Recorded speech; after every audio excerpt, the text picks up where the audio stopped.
Professor X ins MCU und Obi-Wan Kenobi Serie entlässt ihre Crew. Warum das so ist, das verraten wir euch gleich in den FLIPPS News der Woche.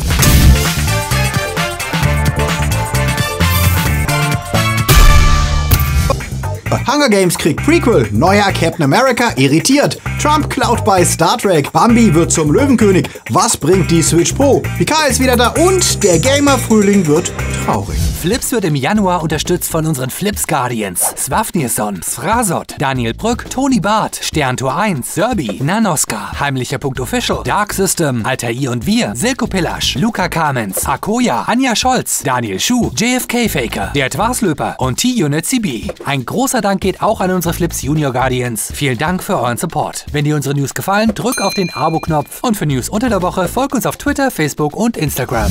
Euch noch an die Hunger Games, die Tribute von Panem. Ja, wie Twilight gehört das Franchise ja zu den Mega-Hits der 10er Jahre, deren Fandom sich aber kurz nach den letzten Folgen scheinbar aufgelöst hat. Susanna Collins, die Autorin der Romanverlage, veröffentlichte jetzt einen Ausschnitt aus dem kommenden Prequel-Roman der Katniss Everdeen-Saga, der The Ballad of Songbirds and Snakes heißen wird. Das Echo darauf war allerdings gespalten. Die Story, die 64 Jahre vor dem ersten Buch spielt, wird aus der Sicht des jungen Snow, des zukünftigen Diktators, erzählt, der zu dem Zeitpunkt gerade 18 ist und für die 10. Hunger Games einen Kandidaten vorbereitet. Die Aussicht, mehr über den Diktator als Teenager zu erfahren, ließ viele Leser wohl kalt, wie ein Fan es auf Twitter formulierte: Ich habe jetzt Jahre darauf gewartet, um eine Snow-Origin-Story zu bekommen, über einen reichen weißen Jungen, der zum Diktator wird, mit einer Vorliebe für, lass mich nachgucken, Genozid? Ob das Buch trotzdem überzeugt, wird sich zeigen, wenn es Mitte Mai erscheint, und vielleicht wartet Lionsgate auch bis dann, ehe sie ernsthaft über die Verfilmung nachdenken. Wollt ihr eigentlich zurück nach Panem? Interessiert euch das Ganze noch? Sagt es uns in den Kommentaren. Kommen wir jetzt zu etwas völlig anderem. Letzte Woche starb Terry Jones, eines der Mitglieder der legendären Monty Python-Truppe, der neben seinen unzähligen Python-Rollen vor allem als Regisseur von Das Leben des Brian,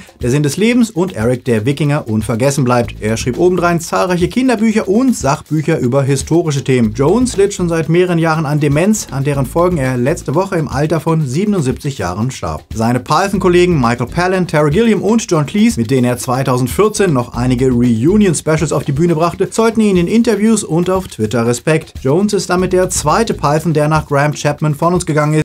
Wir sehen, dass die anderen sich damit noch eine ganze Weile Zeit lassen. Eine neue Woche, eine neue Remake-Ankündigung. Nach dem Mega-Erfolg von Aladdin und König der Löwen steht ja nicht nur Mulan und Pinocchio als Live-Action-Remake ins Haus, sondern auch Bambi. Wie Deadline diese Woche berichtet, plant Disney eine Realfilmadaption der Geschichte des kleinen Weißwedelhirschs. Ja, Bambi ist nämlich kein Reh und er ist ein Junge. Deal with it. Wobei Realfilm natürlich zu viel gesagt ist, denn da dieselbe Technologie wie beim König der Löwen Remake benutzt werden soll, kommt der Film natürlich trotzdem wieder komplett aus dem Computer. Ein Starttermin wird uns noch nicht genannt, aber wir freuen uns dann schon mal auf ausdrucksstarke Gesichter eines realistischen Bambi und Klopfer. Aber ja, solange das Publikum da reinrennt, haben wir es wohl auch nicht besser verdient.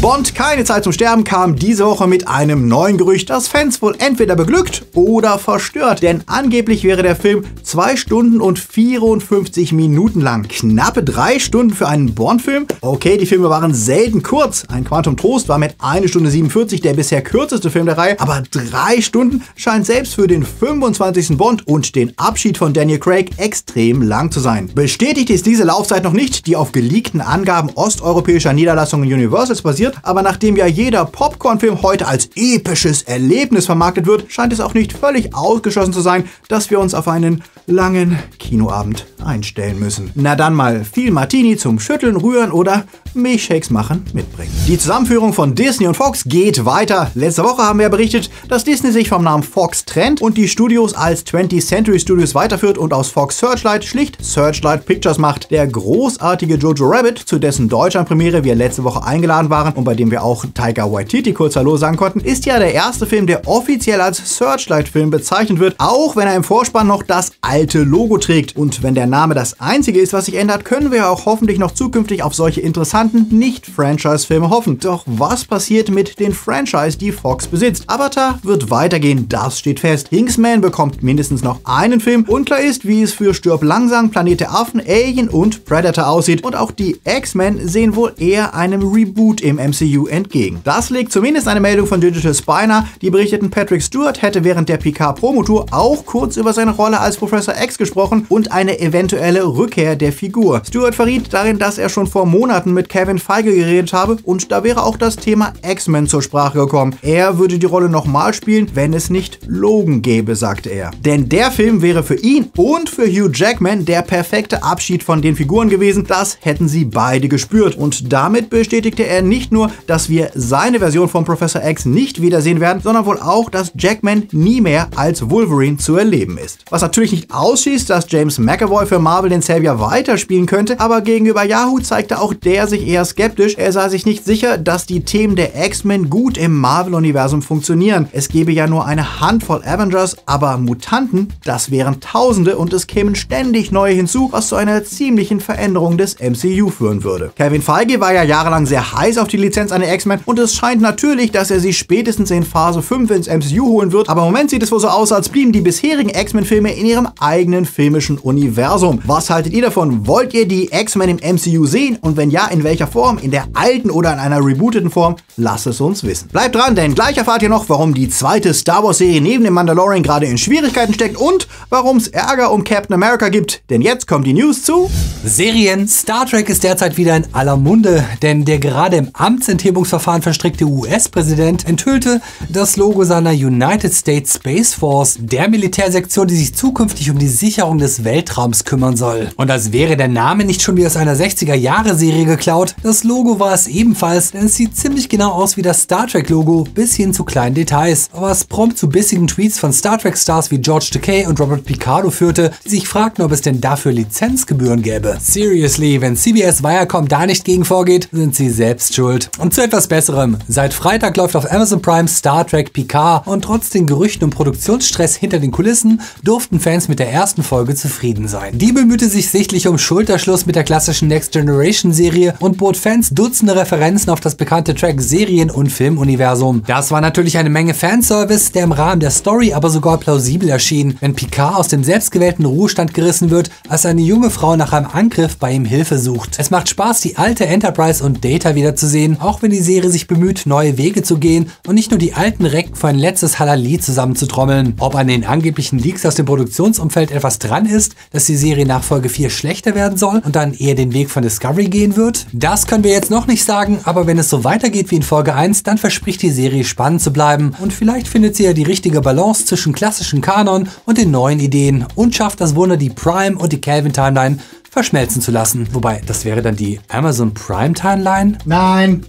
Ach ja, und für alle Fans, auf Amazon Prime läuft derzeit auch die Doku über den wohl besten Star Trek-Film, den es gibt, Galaxy Quest. Never Surrender heißt die Doku, in der nochmal fast alle Stars des Films zu Wort kommen. Absoluter Anschautipp von uns. Seid ihr Trekkies und werdet ihr Picard schauen? Sagt es uns da unten. Star Wars konnte sich nach den durchwachsenen Reaktionen auf Episode 9 ja zumindest auf dem Bildschirm freuen, denn The Mandalorian hat viel dafür getan, das Fandom zu versöhnen. Der Weltraum-Western, den wir nach dem um eine Woche vorverlegten Start von Disney Plus jetzt sogar schon Mitte März sehen können, erfreut sich ungebrochener Popularität und bisher klingen auch die Drehs von Staffel 2, die im Herbst erwartet wird, nach mehr Baby Yoda und mehr cooler Action. Und auch der Trailer für die 7. Staffel von Clone Wars, die im Februar auf Disney Plus startet, ließ die Fans frohlocken, denen ein Wiedersehen mit all ihren Lieblingen versprochen wird. Weniger gut läuft es leider für die Obi-Wan Kenobi-Serie, in der Ewan McGregor erneut in die Rolle des Jedi-Lehrmeisters schlüpfen soll. Die Show, die zwischen Episode 3 und 4 angesiedelt ist, hat wohl Drehbuchprobleme, wie der Hollywood Reporter, Collider und Slashfilm übereinstimmend berichten. Nachdem es kurz hieß, sie wäre ganz abgesetzt oder McGregor wäre ausgestiegen, sieht es jetzt wohl nicht ganz so dramatisch aus, aber trotzdem problematisch. Die komplette Vorproduktion wäre gestoppt worden, weil gewartet wird, bis die Drehbücher komplett neu geschrieben wurden. Die bisherige Crew sei entlassen worden und der Bau von Sets gestoppt. Drehbuchautor Hossein Amini, der unter anderem Drive geschrieben und an der Serie The Alienist mitgeschrieben hat, wurde gefeuert und keines seiner Skripte soll verwendet werden. Grund soll wohl sein, dass die Drehbücher denen von Mandalorian zu ähnlich waren und zeigten, wie Kenobi im Hintergrund Baby Luke und Leia beschützte. Verständlich, dass das geändert werden soll, denn während Yoda-Babys süß sind, sind menschliche Babys...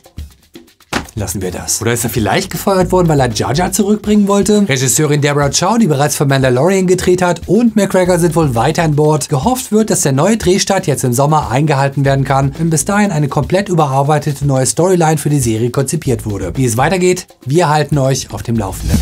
Das mit The Falcon and the Winter Soldier, einer der Disney Plus Serien, die im MCU spielen und schon mitten in Produktion sind. Die Serie, die direkt an Endgame anschließen soll, wird dir den neuen Captain America einführen, den von Wyatt Russell gespielten John Walker. Moment, sollte nicht eigentlich Sam Wilson alias Falcon der neue Cap werden, nachdem Steve ihm das Schild gegeben hat? Ja doch, anscheinend hat in der Serie die US-Regierung was dagegen und ruft Walker zum neuen Captain aus, was zwar noch nicht erklärt, woher der das Schild hat, aber warum es einen neuen Cap im komischen Kostüm gibt. Das wird schon heiß im Netz diskutiert, aber vermutlich wird das nur temporär sein, denn es wird davon ausgegangen, dass die Serie zeigt, wie Falcon dann doch letztlich zum Cap wird und dabei mit dem Winter Soldier zusammen erneut auf den von Daniel Brühl gespielten Baron Zemo trifft, von dem wir aber nicht wissen, ob er wirklich der Hauptgegner oder nur eine Ablenkung ist. Oder könnt ihr euch vorstellen, dass dieser Captain America wirklich im nächsten Avengers mitspielt? Schreibt das in die Kommentare. Langsam sieht der Frühling für Gamer recht leer aus. Nach Avengers, Cyberpunk, Final Fantasy VII und Co. wurde diese Woche ein weiterer Titel verschoben. Dying Light 2, das Sequel des Horror-Parcours-Hits von 2015, in dem ihr als Undercover-Agent in einer Quarantänezone voller Zombies herumgesneakt seid. Das Studio Techland verkündete diese Woche, dass sie den Frühjahrstermin für Dying Light 2 nicht halten können, da das Spiel noch mehr Arbeit benötige und sie es nicht veröffentlichen wollen, ehe es wirklich so gut wie möglich sei. Was bedeutet, das Spiel wurde auf unbestimmte Zeit verschoben und Brancheninsider spekulieren bereits, ob es überhaupt noch erscheinen wird. Langsam wird's für Gamer also echt schwierig, wenn sie auf AAA-Titel für das Frühjahr hoffen, aber hey, es bleibt ja noch Doom Eternal und Animal Crossing. Hey. Diese Woche kreisen außerdem mal wieder Gerüchte um die Switch Pro, wie die Seite WCCF-Tech berichtet. Eigentlich wurde ja schon letztes Jahr damit gerechnet, dass Nintendo sein Portfolio erweitert und eine Pro- und eine Lite-Version veröffentlicht. Letztlich wurde es aber nur die Lite. Die Pro sei aber weiterhin in Entwicklung, würde aber wohl kaum vor Ende des Jahres erscheinen, heißt es jetzt, vermutlich um den neuen Konsolen von Sony und Microsoft etwas entgegenzusetzen. Laut den Gerüchten bastelt Nintendo an einem Chip basierend auf Nvidias Volta-Architektur, die schon 2017 vorgestellt wurde und bereits durch die Turing-Architektur ersetzt wurde, die ihrerseits kurz vor der Ablösung durch die nächste Generation namens Ampere steht. Der auf Volta basierende Chip für die Pro würde demnach kein 4K-Gaming unterstützen und wäre auch nicht wesentlich schneller als die bisher verbauten Tegra X1-Prozessoren, was natürlich die Frage aufwirft, was eine Pro denn zu bieten hätte, wenn nicht mehr Power. Nintendo selbst hält sich wie üblich bedeckt zu den Gerüchten und wir berichten hier, wenn es ein Update gibt. Wollt ihr eigentlich eine kraftvollere Switch oder reicht sie euch als Handheld für den schnellen Spielspaß unterwegs? Lasst es uns wissen. Miau, Quark, wow, hier sind sie, unsere Starts der Woche. Die fantastische Reise des Dr. Dolittle ist eine erneute Adaption der Kinderbücher von Hugh Lofting, die bereits 1967 und 1998 als Spielfilme adaptiert wurden. Diesmal spielt statt Rex Harrison und Eddie Murphy Robert Downey Jr. den Arzt, der mit Tieren reden kann. Im Original werden diese Tiere von Stars wie Tom Holland, Ralph Fiennes und Selena Gomez gesprochen, aber davon werden die deutschen Zuschauer wohl wieder nichts mitbekommen. Der Film hat eine turbulente Produktionsgeschichte mit langen Nachdrehs und Ersatzregisseuren hinter sich, doch wenn wir auf die Wertungen der Kritikerkollegen schauen, dann hat das wohl nicht so viel geholfen. Der Film kriegt nur knappe 4 von 10 Punkten im Kritikerschnitt, die ihm zumindest als reinen Film für kleine Kinder Unterhaltungswert bescheinigen.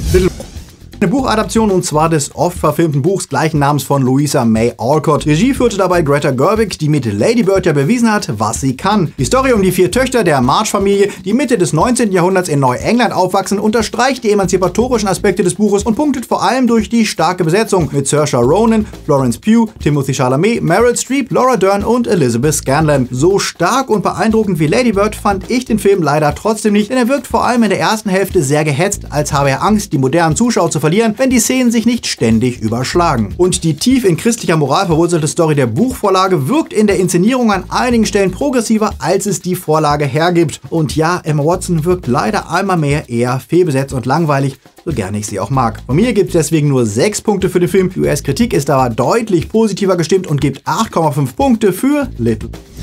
Anime-Fans finden am 28. Januar wieder die Kase Anime Nights in über 100 Kinos in Deutschland und Österreich statt. Diesmal gibt es gleich 2 Filme zu sehen. Violet Evergarden ist eine Spielfilmauskopplung der Serie und für alle Fans von One Piece gibt es One Piece Stampede zu sehen, wenn Ruffy und die Strohhutbande sich einen Wettlauf mit Piratenkonkurrenten liefern, um eine mysteriöse Schatztruhe zu erbeuten. Also, wenn ihr eure Lieblinge mal wieder auf der großen Leinwand sehen wollt, am nächsten Dienstag, den 28. habt ihr die Chance dazu. Ach ja, und dann startet nächste Woche noch Kartoffelsalat 3, das Musical. Nachdem Teil 1 ja als einer der schlechtesten Filme aller Zeiten bezeichnet wurde, hatte Fresh Talker versprochen, es werde keinen zweiten Teil geben. Deswegen kommt jetzt gleich der dritte und der ist, Kartoffelsalat mit Songs und entzieht sich vermutlich wieder jeder ernsthaften Kritik, sieht aber zumindest nach sehr unterhaltsamem Trash aus. Will Smith ist ja derzeit gerade wieder im Kino unterwegs, aber wer möchte, der kann ihn sich auch nach Hause holen und das gleich doppelt. Wir verlosen Ang Lees Gemini Man, in dem Smith als Auftragskiller plötzlich mit einer jüngeren Version von sich selbst konfrontiert wird. 2 Fanpakete gibt es abzustauben, darin enthalten ist nicht nur der Film Gemini Man als schickes Steelbook, sondern auch noch ein Set Bluetooth-Kopfhörer und eine passende Powerbank. Um eine Chance auf den Gewinn zu haben, müsst ihr uns nur in die Kommentare schreiben,